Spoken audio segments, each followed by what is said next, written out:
Protect yourself and your family with the proper mindset. If we rely on picking our phone up and dialing 911, we're already lost. What are the tools that I need to have to make this successful? What do I need to carry with me to ensure that I have a good time and safe? I don't want to be lucky, I want to be prepared. Welcome back to the RVing with Joe and Kait podcast. Today, I'm talking to Jeff Dooley, who's retired law enforcement with over 26 years of experience. Jeff and I are going to be talking about safety, preparedness, and mindset while on the road in an RV. This is one I've really been looking forward to, and I hope you enjoy the podcast, so let's dive right in. So Jeff, tell us a bit about yourself. Well, first, Joe, thank you for having me on the podcast. I've got 26 years, or a little bit over 26 years of law enforcement experience on the local level. During that time, I pretty much ran the gamut of what you can do in law enforcement. I was a patrol officer, obviously, for several years. I worked crime suppression, which was street crimes. I ran a K-9 for a number of years, and a detective for several years, and I wound up and ended my career as a sergeant on patrol. Today, we're going to talk a little bit about mindset, about the mental preparation to protect yourself and your family. People have all these fears because of things they see on the news, so I thought it would be great to talk to you and start to understand that mindset you talked about, and if you could kind of convey that and explain what that means to have that mindset. So when I think about mindset, it's all inclusive. It's a act of nature, storms, floods, tornadoes, and also human factors. You know, that's people that are camping in the urban environment. Yes, are they a target, or could they be a target? Absolutely. And it all starts to protect yourself and your family with the proper mindset. I don't live my life paranoid and don't go anywhere. I prepare myself mentally so I can go and do things that I want to do. My wife and I travel abroad. Can we carry firearms there? No, we can't. But we have a mental preparation to prepare ourselves where we go, so we can go and enjoy those areas without being paranoid or stressed, if you will. So when we talk about mindset, it is a multi-layered aspect. What is my mission, and where am I going? What are my goals when I go there, and what do I need to do to ensure I have a safe recovery? So I like to think of it as a pyramid. My ultimate goal is to get back home safely. So if I have that in mind, how am I going to route myself to get there, enjoy my stay, and then get myself back? So when we talk about the mental preparation, what do I need to have? What are the tools that I need to have to make this successful? Do I have med kits? Do I understand how to apply basic first aid or stop the bleed if we're involved in an accident or something, heaven forbid, an active shooter or active killer, an event happens? Do I know where to go? Do I have a rally point if I'm with multiple family members? Do I have a firearm? Do I know how to utilize the firearm? Do I have a blade? Do I know how to utilize the blade? Do I have a impact weapon such as a stick, baseball bat, anything such as that? Do I know the proper strikes on a human to get them to stop their behavior? All the way down to avoidance. That is my ultimate goal, is I will win 100% of the fights that I never get involved in. So if I can avoid a situation, that is a win. It's not cowardly, because if you're by yourself, you don't have family members to worry about, and you're involved in an altercation, you're protecting yourself. But if you have multiple family members with you, and they can't, such as children or someone that might be injured or elderly, most of the time they can't protect themselves the way an abled human can, that's younger and more resilient. So what is my goal there? It's to get away. Looking from an RVer's perspective, you're in your RV, you're about to leave home, you're taking that mindset with you. The goal is to go to a national park, spend a few nights and come back. Kind of walk me through what that person should be thinking about, and not only from a human threat, but animals and other things as they're going through that process? When I begin, I guess, my journey, if you will, or my mission, as I like to call it, terminology really doesn't make any difference. We're going to a place, we want to have a good time, enjoy ourselves, and make it back home safe. So before I even go, I'll, what I like to call, environmentally map the area. I'll get on Google Maps, I will look at the campground, or if I'm staying in a hotel, I'll look at the hotel. If I want to go even a little further, there are plenty of websites that will map crimes where the area that you're going. So it will show you what crimes are happening in that area and how frequently they are. So I know what to prep for before I even go. So if I can environmentally map the area, is there just one way in or one way out? Or is there multiple ways that I can get in and out of this area? When I get there, where do I check in? That's going to help me out first and foremost. Where do I check in? Where could my room be? How do I get in and out of the national park? Most of the time, those have one way in and one way out. If I can't get out, where can I go to make myself and my family safe away from the masses of the people?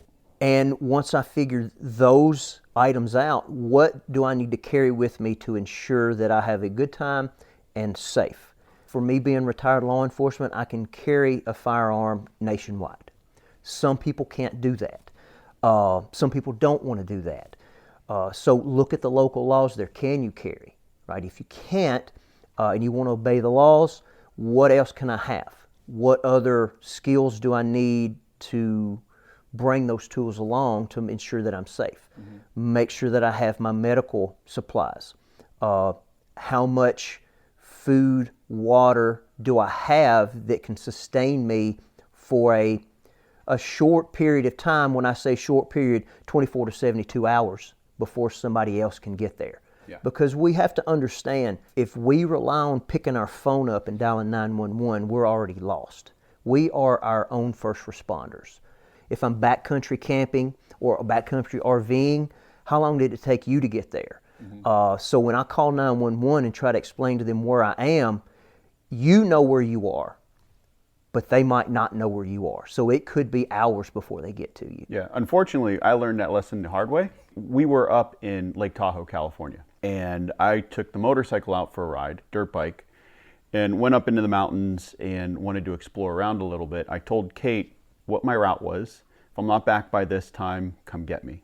Had a serious crash, dislocated my shoulder. I was on the ground in serious pain, and then I pull out my phone and no signal. So it was already starting to get dark, and it was, do I sit here and wait, or do I try to get out of here? So I made a decision to start hiking back along the route that I would have taken with a dislocated shoulder, bruised ribs, everything else. As I was going out, luckily I got 1 bar of service, enough to send text messages and not a phone call. But by the time everyone got out there to get me and get me to a hospital, it was 2.5 hours later. Had that been a serious accident, I probably wouldn't have made it. And it was that right after that, that's when we went out and bought the Garmin InReach. What other tools besides MedKit, something to protect yourself with, Garmin, would you bring along? It's a specific question of, once again, it all comes back to what is my mission.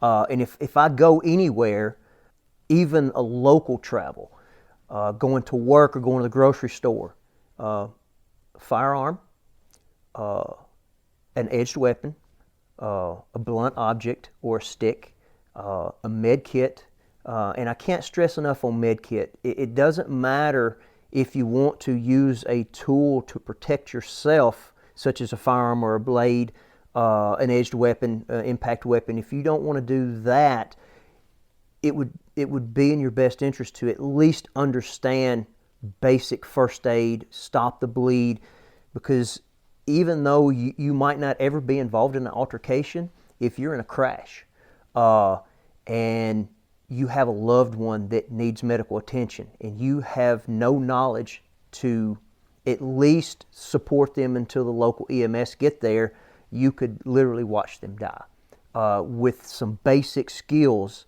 you can ensure their survival, at least until the people that are much more knowledgeable and have many more tools and resources available to them till they get there. Don't use the term always very often, but I always have some type of medical gear on me.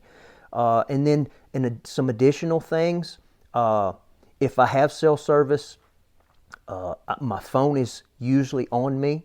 I have the thought process of, if I'm traveling in these areas, my wife Ashley knows if something happens and I can't drive, I will be here at the house.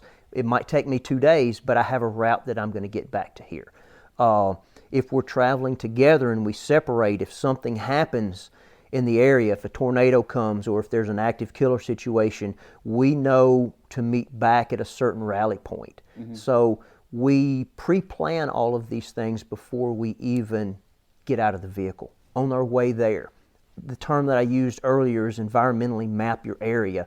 Where can I get into the building? Where can I get out of the building? And I need multiple ways. I need my primary way, my secondary way, and my tertiary way, if it's available to me. And if I have that knowledge, again, I set basic parameters or goals to successfully get from point A to point B and back to the house ultimately, so we can have a good time. We don't have to worry about those things. We're sitting here having this conversation, and I have no doubt when people watch this, there are those that will think that they're not enjoying themselves because they're paranoid about something happening. That's not even close to my thought process when we travel. I don't have to worry about what happens because I've already planned and set myself up for success when something happens. Because the time to make a plan is not when it happens, because you don't have the time nor the opportunity to structure what's going to happen, because the stress has hit you, and you're not going to think rationally if you've never been involved in a critical incident. So if I put these steps in place and think about this and have this discussion with who I travel with, family, children, my aging mother and father, when it happens, we can say one word or nothing at all, and we can put our plan in motion, and we can all make it out safe. But if I have to think about the structure of getting from point A to point B in a situation of a tornado where multiple buildings have been blown down, or an active killer situation where I don't know who's the good guy and who's the bad guy, if I'm trying to give direction to multiple people, the likelihood of me getting out of there in a timely manner is pretty low. Let's take what you were talking about, especially with the hotel and mapping areas out. Let's bring that to the RV. So when I think about protecting myself on the road or even here, I look at it as a multi-layered protection. So if I can at least get 3 rings of protection around my RV or where I am, that's great for me. So we can think as the first ring as, so if you're camping in a campground, the perimeter of the campground, right? You obviously, there are other campers around you that have paid, they're there legitimately, and they might have been vetted before they even showed up. So I'm not saying that I'm worried about them. I'm always cautious. But the perimeter of the campground, if I hear a commotion or something going on outside of that, it alerts me. What can I do? What is that?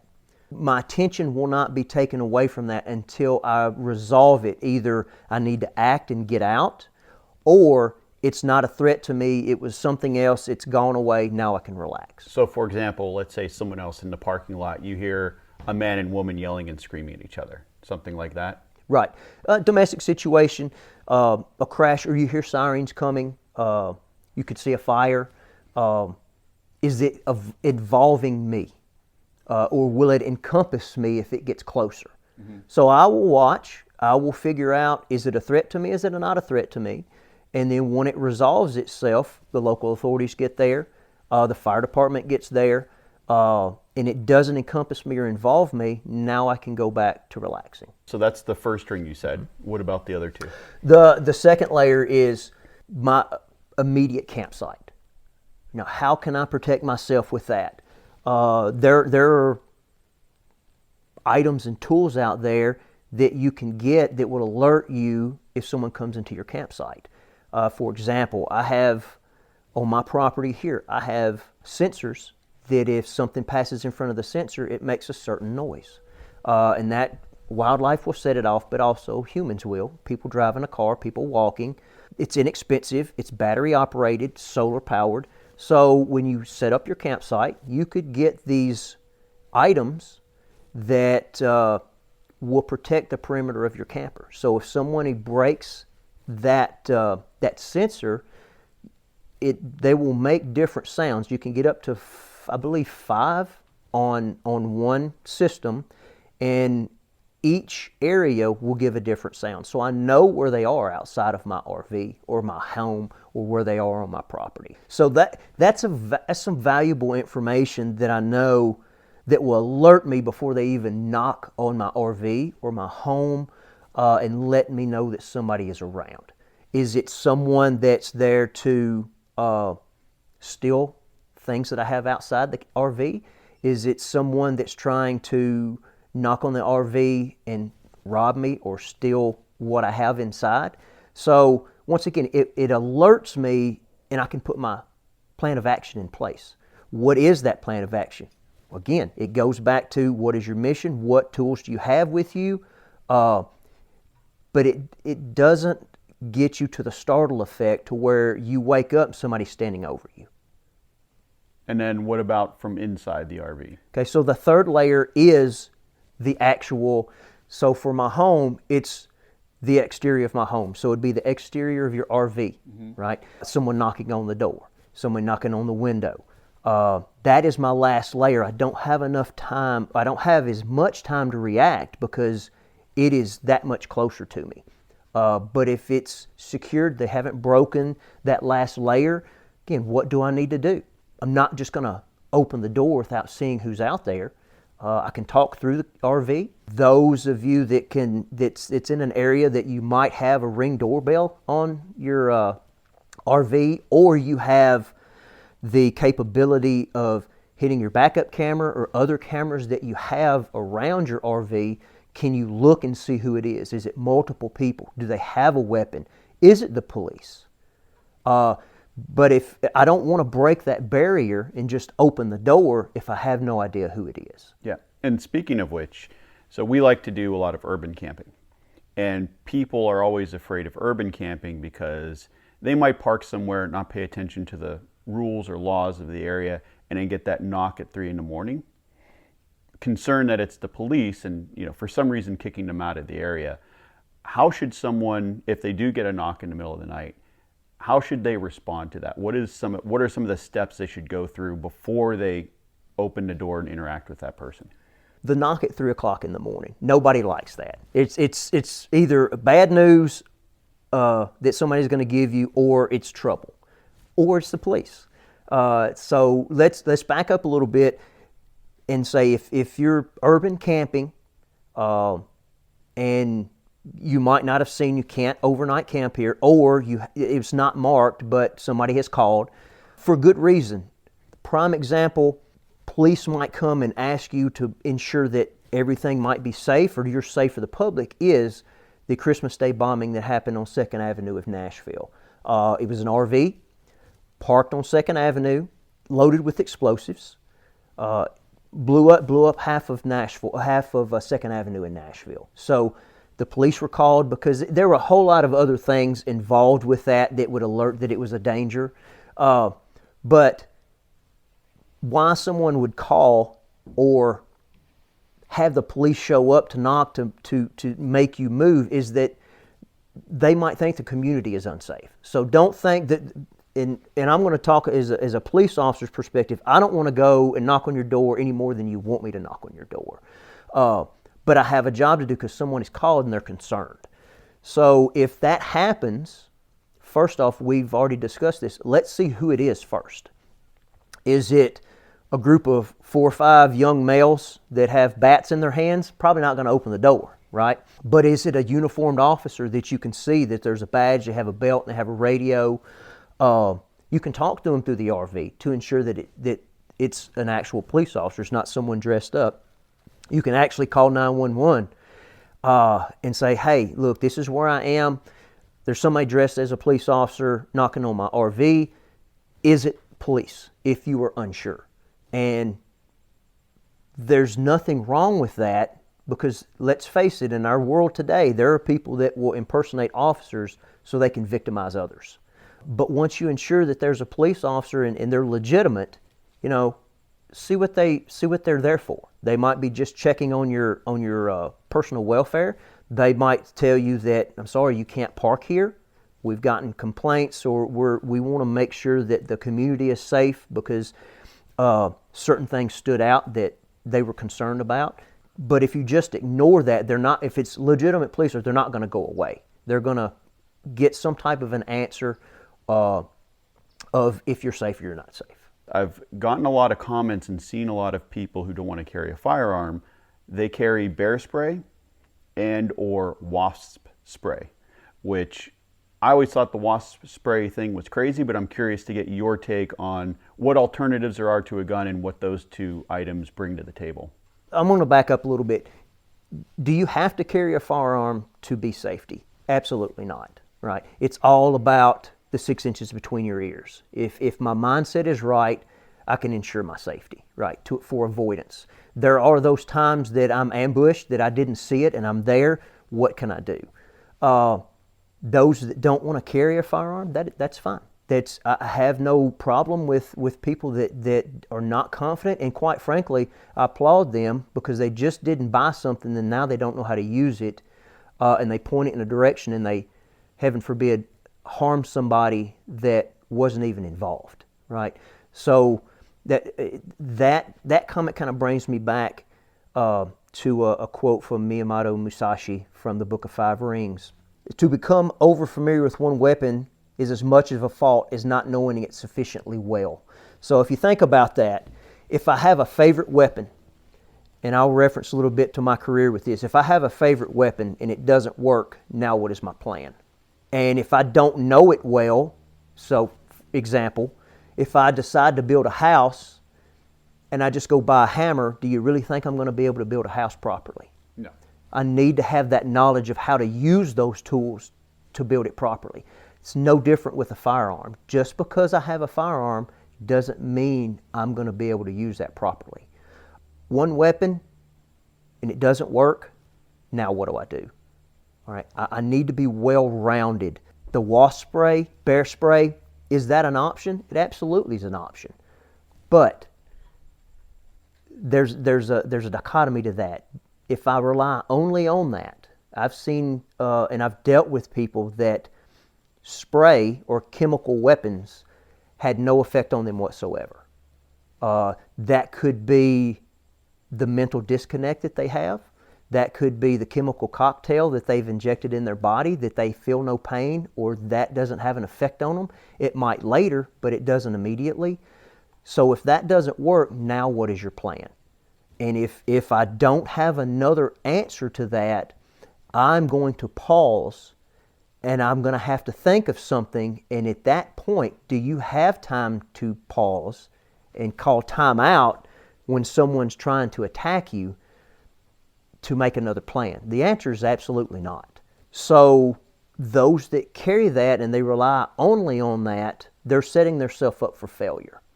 So when I look at personal protection, I'm looking at an all-encompassed system here. First, mindset. That's a common theme here. The mind drives anything and everything that you do. So think of it this way. The 6 inches between your ears, or your mind, is your main computer. That drives any and all tools that you decide that you want to carry or utilize in a personal protection situation. Gun, edged weapon, blunt object, taser, chemical weapons, or medical supplies. If this isn't right, it's all going to fail. Unless you're lucky. I don't want to be lucky, I want to be prepared, right? Because luck favors the prepared. If I get this right, now what do I feel comfortable carrying? And when I figure out what I feel comfortable carrying, now what are the skills I need to have for those? I figure that out, now I have a plan to train myself, stay in practice with these. And when I say practice, that doesn't mean that I have to spend 8 hours a day in a dojo for 7 days for 6 months to be proficient in something, right? I need to have a little bit of knowledge on all of this, all of the things that I choose to carry with me, and that could take 15 minutes 3 times a week. And if I do that over a period of time, my skill level starts to get better and better and better and better. There are those people that like to immerse themselves in something, and if that's the case, that's good. But there are those that, don't have the time or the opportunity to do that. That's fine as well. But how many times do we pick up our phone and we are just mindlessly scrolling for 15 minutes when I could have been practicing a skill to make myself and my family a little bit safer and a little bit more proficient in the skills that I want. Yeah, and I think in terms of training, like the class I took with you, yes, we will bring this up towards the end of the podcast, where you and I and Kate have come up with a class that we want to offer to the community. And I think there are a lot of opportunities out there, and there's some that people don't even think about. Like Kate found a class for us to take a first aid course. It was offered, I think it was $10, but it was offered through our health department of our county. We went in there, we learned CPR, we learned burn techniques, all sorts of stuff. We learned how to use tourniquets, and essentially our whole med kit, everything that was in our med kit, we kind of went through with her, and she explained how to use it, went through all the processes and everything else. And coming out of that, both Kate and I felt much more confident having that med kit and understanding how to use it. And it's just one of those, it's also a skill that goes away after time, that you have to practice, renew, make sure you know how to get the tourniquet on, that sort of thing. But in terms of other things, you mentioned the firearm and people just going out and buying one, putting it in a drawer, for example, and then hoping they never need to use it, but never training on it. What about things like the bear spray and the wasp spray? Let's say that is your preferred method of protecting yourself. Are there ways to train with those? There are. So first off, where do I carry it? If it's in a drawer in the RV and I need it outside, do I have time to go get it? Most of the time the answer to that is no. Do I have it on my person? Is it easily accessible? And when I have it, how do I deploy it? Where do I spray either the animal or the human with this? How far is the stream from where I'm standing to get to the other person? Do I have to be in contact distance, or will that stream stretch out, 10, 15 feet? Is it full? Is it half full? Is it almost empty? So if that's the case, is it going to reach to that maximum level or distance that I need? Most of the time when you talk about wasp spray, those are large canisters. Am I going to walk around that in my pocket, or is it uncomfortable? Because I promise, if something is uncomfortable and you think you're going to carry it to protect yourself, more times than not, you're going to leave it because it doesn't feel good when you carry it. So you're going to leave that back. Same thing for firearm. Humans are naturally lazy. I'm going to keep what feels good to me, and I will leave the gun because it's like, it's not going to happen to me. Again, it goes to the mindset. You want to bring the comfort over the discomfort.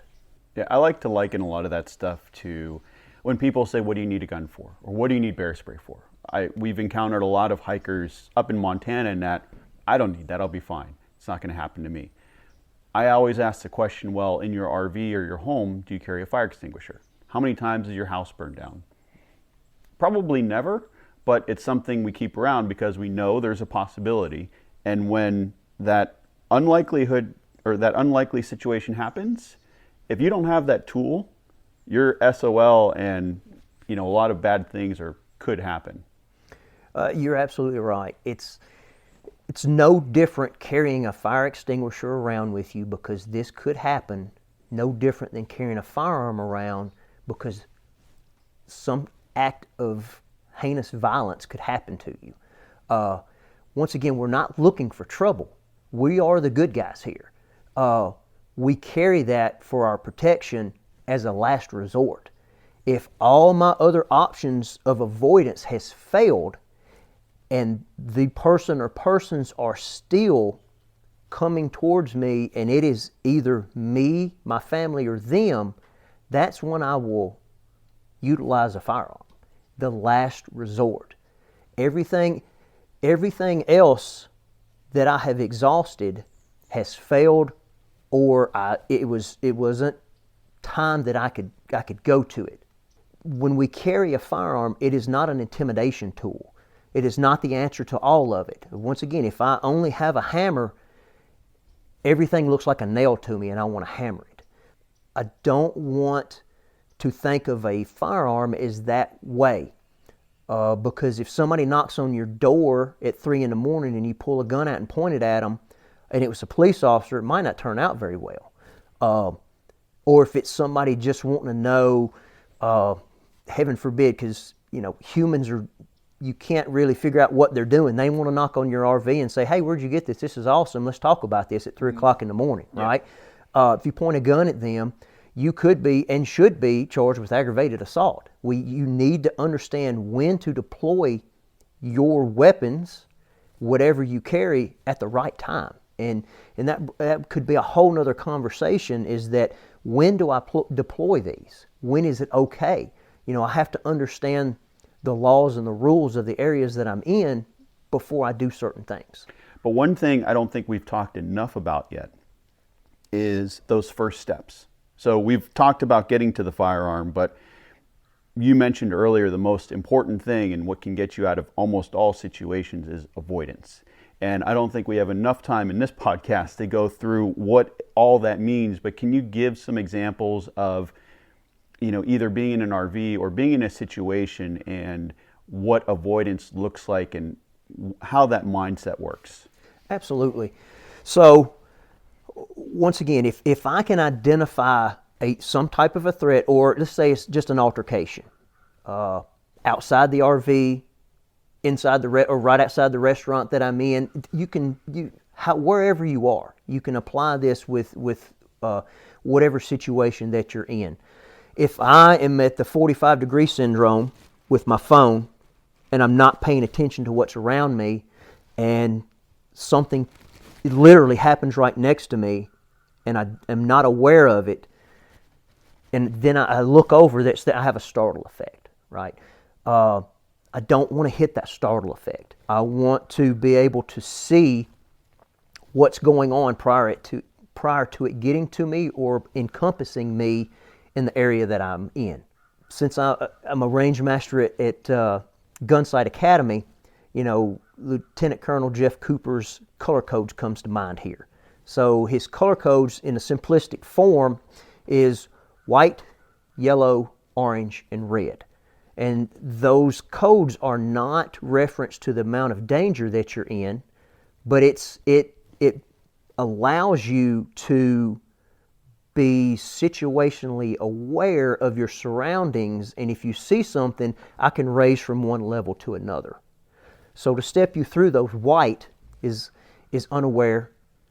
I'm not paying attention to what's around me. Most of the time, we can't always be higher than white sometimes because we have to sleep, and we're in our own layer, if you will, that we feel comfort, right?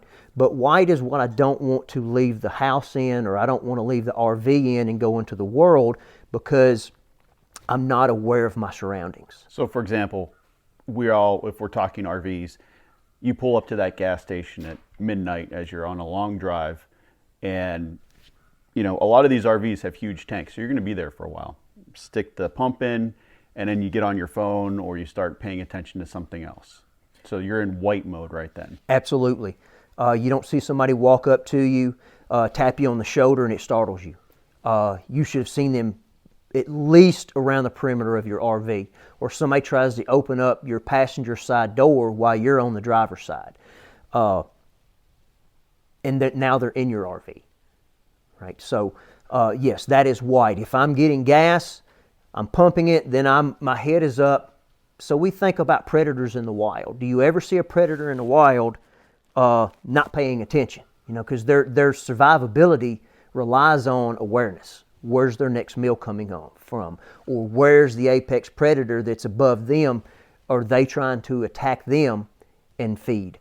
We need to be no different than that. So we get out, we put our nozzle in, we know we're going to be there 15 minutes, our head's up, we're looking around, and making sure that nobody is coming up to talk to us. Could be a homeless person that just needs some money, or it could be somebody that's trying to get close to you so they can victimize you, right?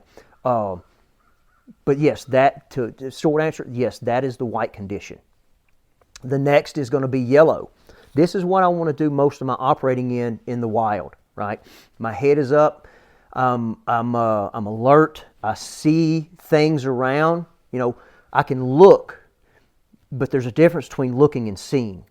I need to see if something is trying to pick me out, or is there an altercation going somewhere that I don't need to go in that direction. That is, I'm generally aware. I'm not focused on anything, and let's face it, I'm not hyper-focused anyway. I'm just generally aware. I'm enjoying myself. I'm looking and seeing. I can enjoy the outdoors. I can enjoy anything that I'm around. If I'm in an urban environment, am I looking for a nice coffee shop, or I'm looking for a nice place to have a beer in a cool bar, I can enjoy myself when I do this. The next is orange. What I'm looking for there, or what has made me go from yellow to orange, is that a specific thing has happened, or an anomaly has happened that's out of the norm. Somebody's staring at me, or I've been walking down the street and they have followed me into 2 or 3 areas. My attention is on that. I'm not going to take my attention off of it until it answers a couple of questions for me. Have they picked me out? Are they a threat to me? Or now did they just go off somewhere else because now they see me looking at them, right? If I'm in a market, I went to the restroom, I come back out, somebody is at the checkout counter yelling and screaming at the clerk. Am I just going to walk right next to that? Probably not, because I don't know what's going on. Because what could happen next is a gun could come out, a blade could come out, or a fist fight could come out, and now it has encompassed me. Is there a back door that I can go out to avoid that? That's what I'm looking for. And then the next step is red. So orange, I have a specific event or person or thing that has drawn my attention to it. And I'm not going to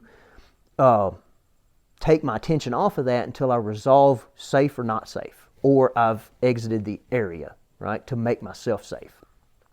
Red comes to be, for example, if I'm at the pump and I'm in yellow, I'm looking, then I see somebody around the perimeter of the gas station, right? Then they look at me, they start walking toward me, which pushes me to orange. They have a hoodie on, their hands are in their hoodie, right? Now I can verbally talk to them. Hey, stay back. I don't have anything for you. Move on. They keep coming. They start to pull something out of their hoodie. I'm going to switch to red. If they pull a gun out, then I'm going to do this. Because the decision's already made now, because I have that line in the sand, right? If they're going to try to rob me or try to shoot me or try to stab me, once they cross this barrier, once they pull something out in an area to where I need to defend myself, the decision's already made. I don't have to make it up right then, right? So they start walking to you. They pull a gun out of their hoodie. Obviously, I've switched to red. Now, what is my plan of action? If I don't have a gun, right, what can I do? Where can I move? Is there a piece of cover that I can move to? Can I get into the store and lock and have the clerk lock the door? Call the police. Can I get in my RV?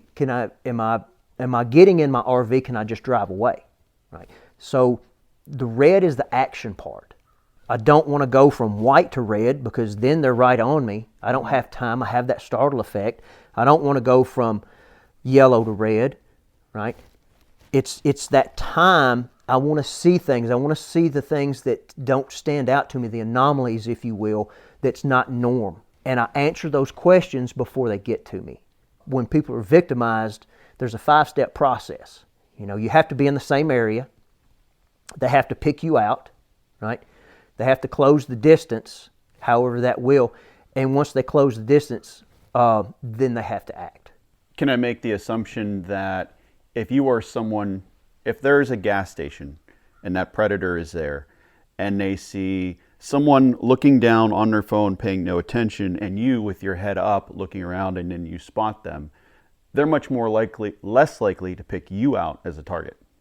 Absolutely. They want an easy target. It's no different than a predator in the wild. They look for the weakest prey. Humans are no different. If you look like an easy target, you will be an easy target. If you're not paying attention, they can easily get in contact distance with you. And I want to avoid being in contact distance with someone that is going to try to victimize me, because they can do multiple things to me.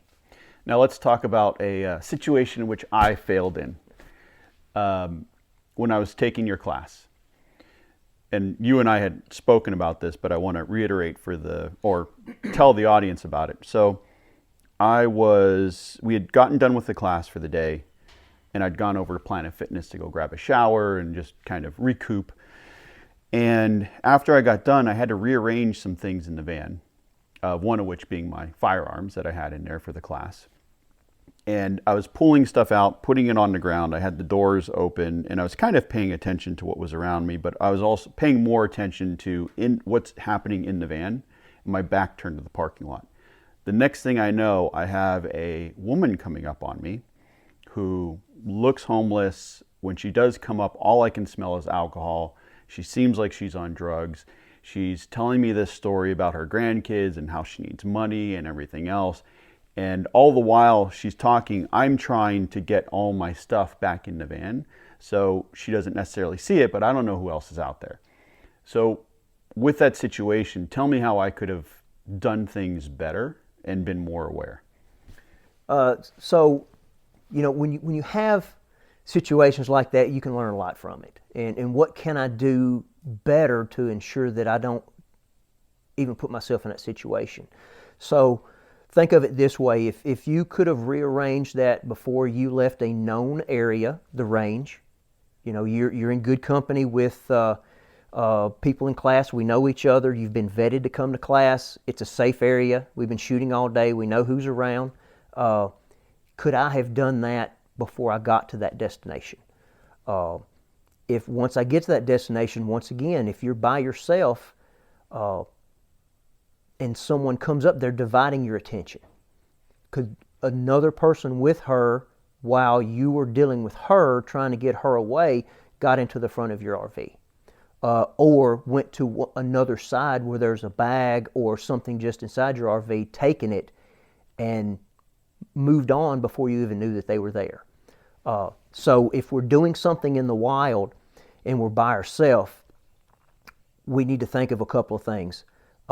Is there multiple accesses to my RV, multiple doors or places open to where somebody can get in? If I'm on one end, I can't see 360 degrees around unless I'm on top. Do I need to close the doors and lock it and just have the certain doors open that I'm controlling right there? No one else can get in. If you're looking, you see someone approaching you, obviously you can say, hang on just a second, I'll come over to you. Don't come any closer, let me get this situated and I'll come talk to you. Or just tell them, hang on, you talk to them, shut your doors, get in your van and drive off. You don't have to go talk to anybody you don't want to, especially if it's obvious that they have some type of a mental issue. They could be a danger to you, or they're intoxicated in one way or another. If they continue to come up on you, once again, stop. Don't come any closer. I don't have anything for you. This is not the time to be, I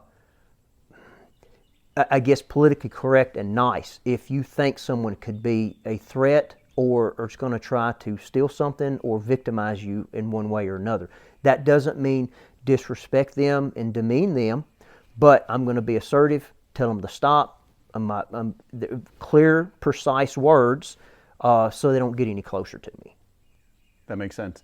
And for especially someone who's traveling solo, we've been in plenty of situations. One this past week where we are at a parking lot, and we had gotten up that morning, and a woman came around to the van and asked for some help. Their vehicle had died overnight. They were also camping there, and asked if we could jump them.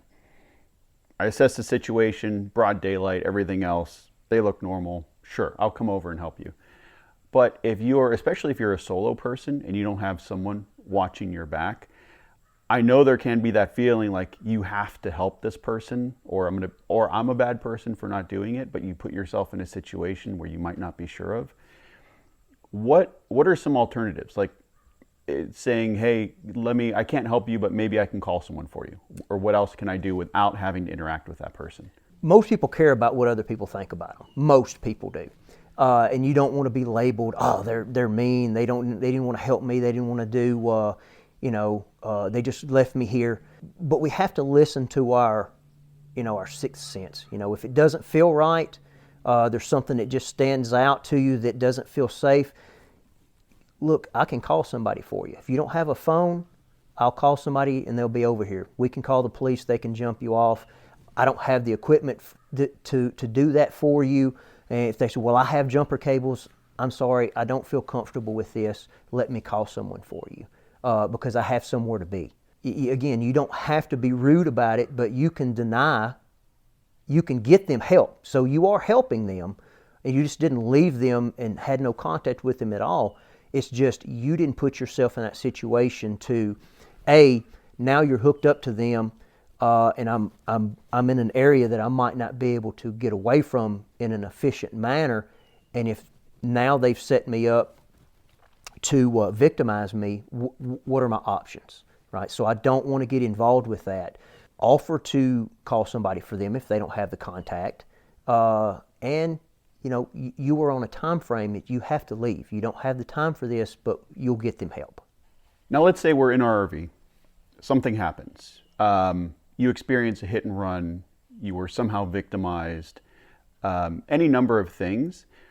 And you have to call 911. You have to call the police. They're going to come. What are things that you can do to help them? What are things that you should be paying attention to and be able to relate to them in order for them to help you? It's a good question. So when the police arrive, they want to make sure that they're safe first and foremost. And I guess before we even get there, a lot of us who are, let's say, boondocking, we're out in the wild. What are some good tools, or how are we going to tell the police where we are? We can't just say, hey, I'm out in the middle of the forest. Right. And if you don't know your location, that's an issue in and of itself, right? I need to know where I am, especially if you're boondocking out in the middle of nowhere. How did I get here? And most rural police departments, sheriff's departments, do you know your GPS coordinates? Because nowadays they have the ability to type the GPS coordinates in and find you on a map, and they can direct the officer or the deputy to where you are. So having that information right off the bat, just on your phone, to where you could take a screenshot of it, and if something happens, you can say, this is where I am.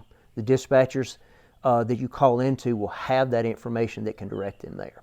So that's, again, if it's a timely manner and you're trying to figure out where you are, that takes time. It's right? Too late at that point. Absolutely. So having that knowledge, you can write it on a whiteboard if you have a whiteboard in your RV. That way, if something happens, if you might know it, but everybody that's with you need to know that, because what if you can't communicate or you're unconscious?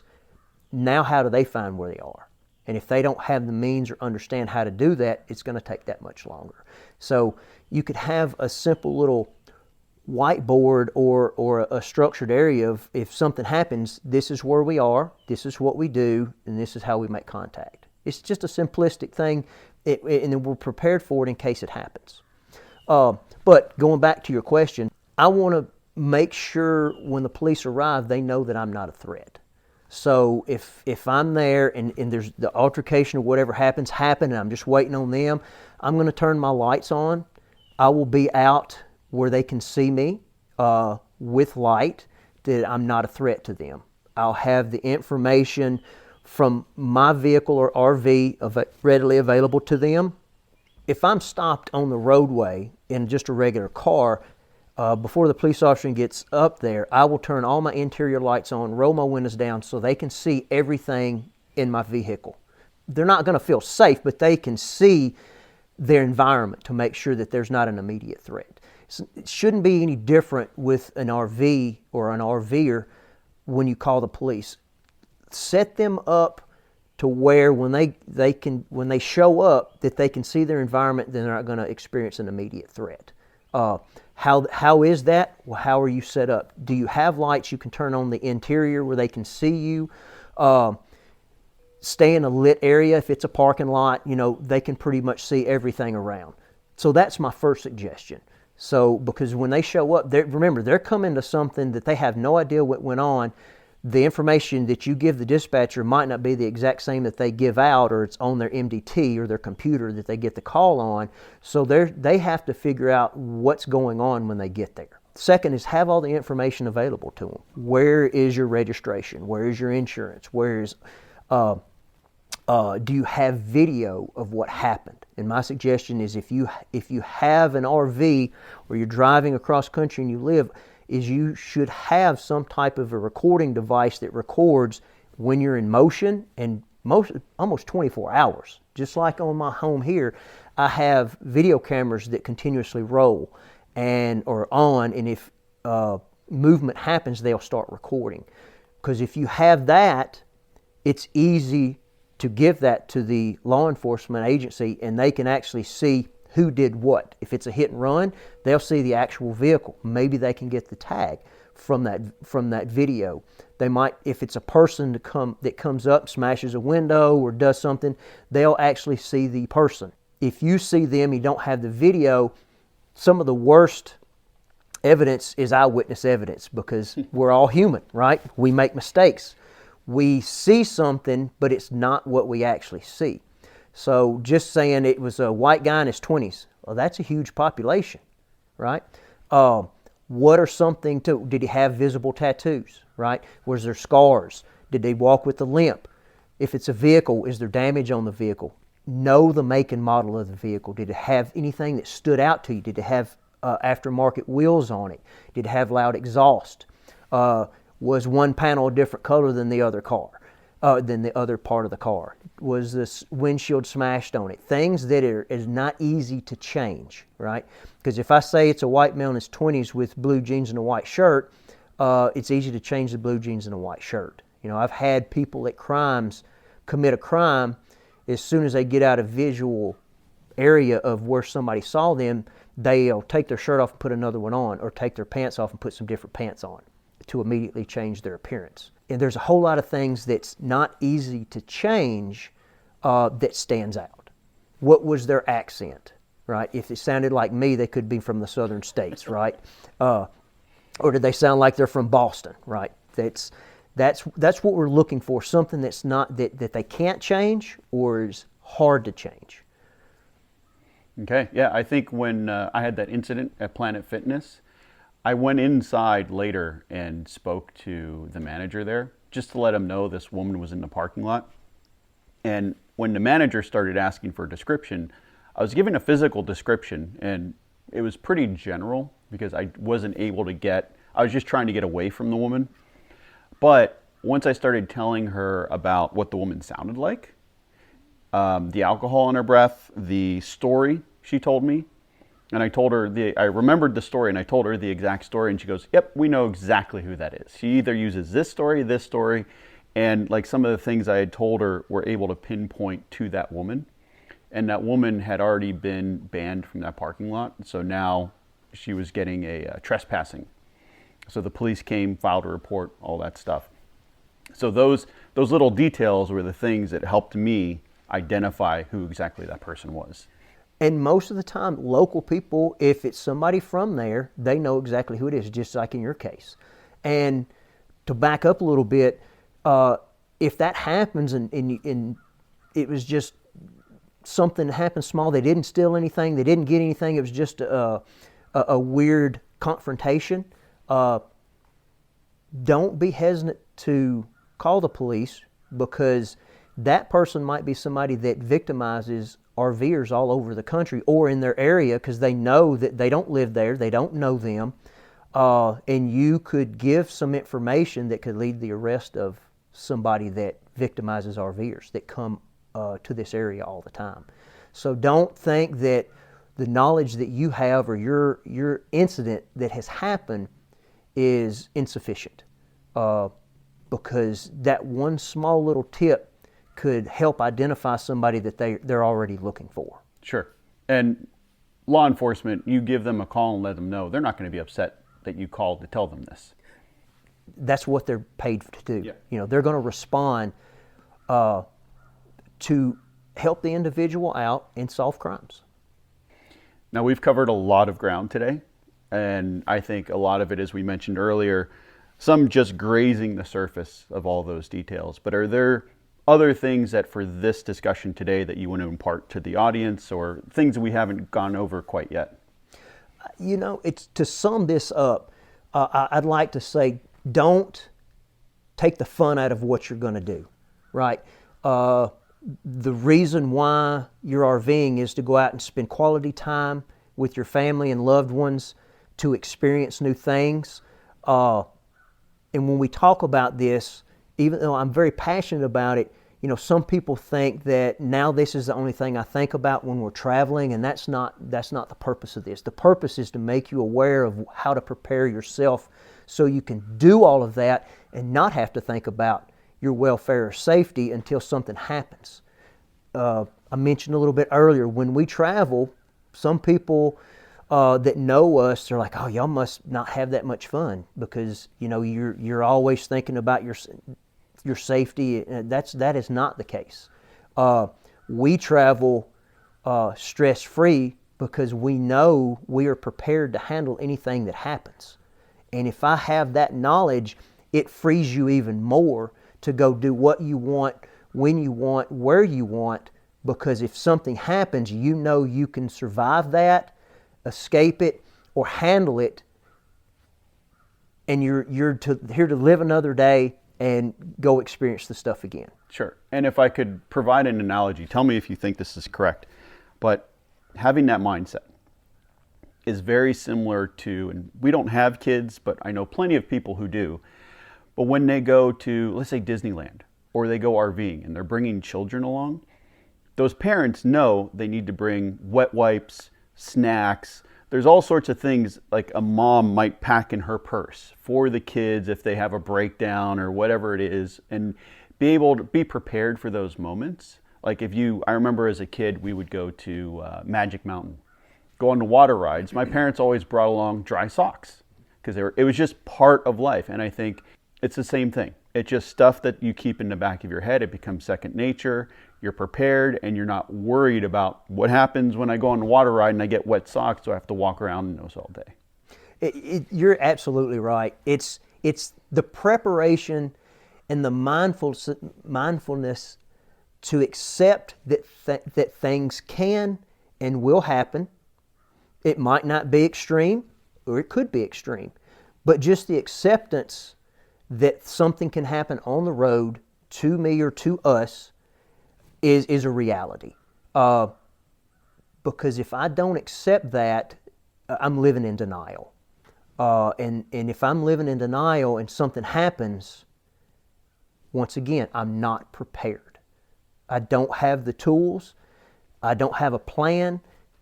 And all I can do is hope that I'm going to come out of this on the high end of it. Yeah. Well, speaking of which, our training. Yes. So you, Kate, and I had a phone call about 2 weeks ago, and I was interested in putting together a class with you for the community. And do you want to kind of explain the class that we all kind of designed together and what we're thinking about doing? We'll get together and discuss the mindset, the proper mindset to have. We can discuss the tools that you should have or you would like to have, what training you need for those tools.